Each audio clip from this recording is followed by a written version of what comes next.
அனைவருக்கும் வணக்கம். இன்னைக்கு எங்களுடைய 4ஆம் கட்ட சுற்றுப்பயணம்.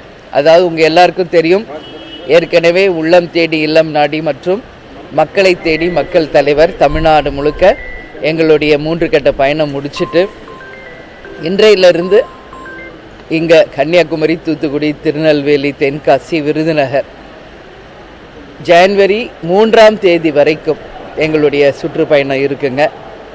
அதற்காக இன்றைக்கி நான் தூத்துக்குடிக்கு வந்திருக்கேன். உங்கள் எல்லாரையும் சந்தித்ததில் மகிழ்ச்சி. எங்கள் மாவட்ட செயலாளர்கள் எல்லாரும் இங்கே இருக்காங்க. நீங்கள் என்ன கேள்வி கேட்கணும் கேளுங்க.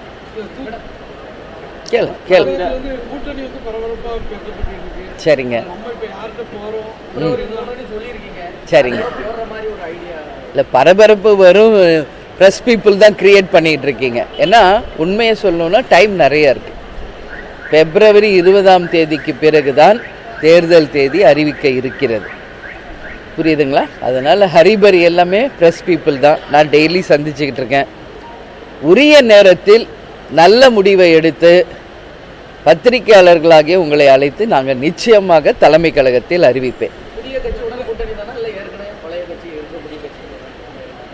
தேசிய முற்போக்கு திராவிட கழகத்திற்கு எதிர்காலத்திற்கு எந்த கூட்டணி நல்லதோ, எங்கள் மாவட்ட செயலாளர்கள், கழக நிர்வாகிகள் யாரை அதிகம் விரும்புகிறார்களோ, தேமுதிகவுக்கு எதிர்காலத்திற்கு எது நல்லதோ அந்த வகையில் ஒரு தாயாக இருந்து இந்த கழகத்தை கட்டி காக்க வேண்டிய மிகப்பெரிய பொறுப்பு, கடமை கேப்டன் என் கையில் கொடுத்துட்டு போயிருக்காரு.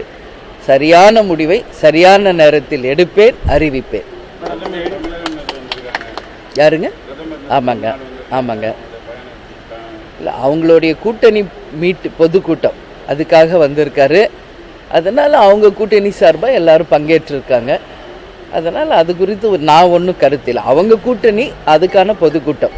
மேடம், என்டிஏ கூட்டணியில் வராத கட்சிகளுக்கு மிரட்டல் ஒடுக்காங்க அப்படிங்கிற மாதிரி திருமாவளவன் ஒரு குற்றச்சாட்டு கொடுத்துருக்காரு. அது மாதிரி எதுவும்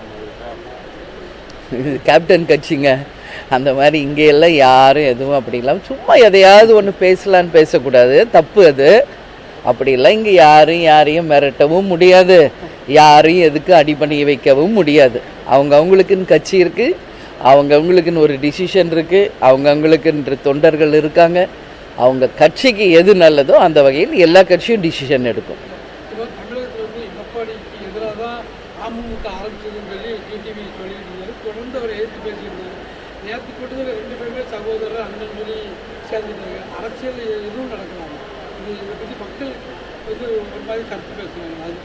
இல்லை, இது பற்றி நீங்கள் அவங்க 2 பேர்கிட்ட கேட்க வேண்டிய கேள்வி, என்கிட்ட கேட்க வேண்டிய கேள்வி இல்லை. அப்படி இல்லை, இது 2 அவங்க ஒருத்தரை திட்டிக்கிட்டாங்க, இன்னைக்கு சேர்ந்துருக்காங்க, நீங்கள் என்ன கேட்குறீங்க? இதற்கான பதிலை அவங்க 2 பேர் சொன்னாதான் அது சரியாக இருக்கும். அதற்கு நான் பதில் சொல்வது சரியாக இருக்காது.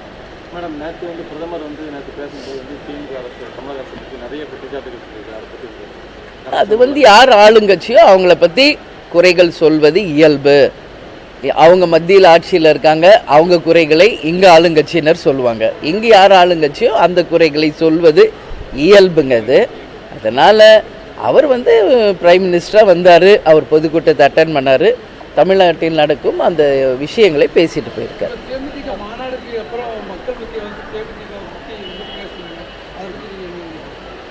மாநாடு மிகப்பெரிய பிரம்மாண்ட வெற்றி.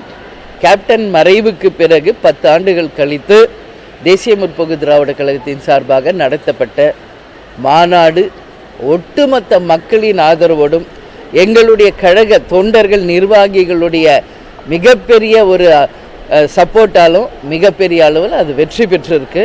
அந்த மாநாடு இன்னைக்கு மதுரை மாநாட்டிற்கு இணையாக பேசப்படுகிறது. அதை தான் நான் ஏற்கனவே சொல்லியிருக்கேன். தமிழ்நாட்டில் நடந்த அனைத்து மாநாடுகளும் பெஸ்ட், த நம்பர் 1, 2, 3 எப்படி எடுத்தால் அது தேமுதிக மாநாடு அதுக்கு இணையான ஒரு மாநாடு நடந்திருக்கு.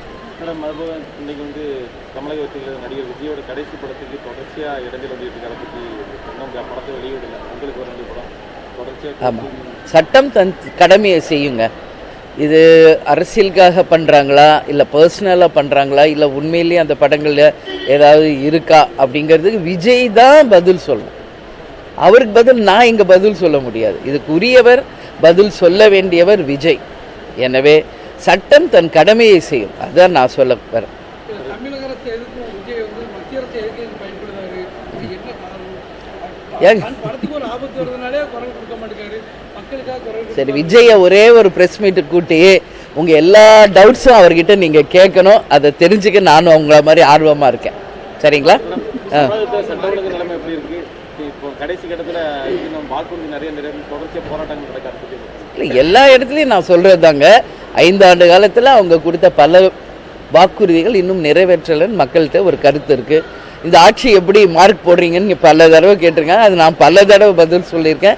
50-50 நல்லதும் நடந்திருக்கு, இன்னும் நடக்க வேண்டியது நிறைய இருக்குது அப்படின்னு சொல்லியிருக்கேன். எல்லா காலத்திலையும் போராட்டங்கள் இருக்க தான் செய்யுது. தேர்தல் நெருங்கும் போது இந்த மாதிரி போராட்டங்கள் வருவதும் அவங்க அழைத்து பேசுவதும் அது சுமூகமாக முடிக்க வேண்டியதும் ஒரு தமிழக அரசின் கடமை. நிச்சயம் தமிழக அரசு அந்த தொடர்ந்து போராட்டத்தில் இருக்கின்ற இடைநிலை ஆசிரியர்கள், சத்துணவு ஊழியர்கள், அதே போல் செவிலியர்கள் எல்லாரும் அவங்களுடைய கோரிக்கை நிறைவேற்றணும்னு சொல்லி நான் தேமுதிக சார்பாக கேட்டுக்கிறேன். நன்றி, வணக்கம்.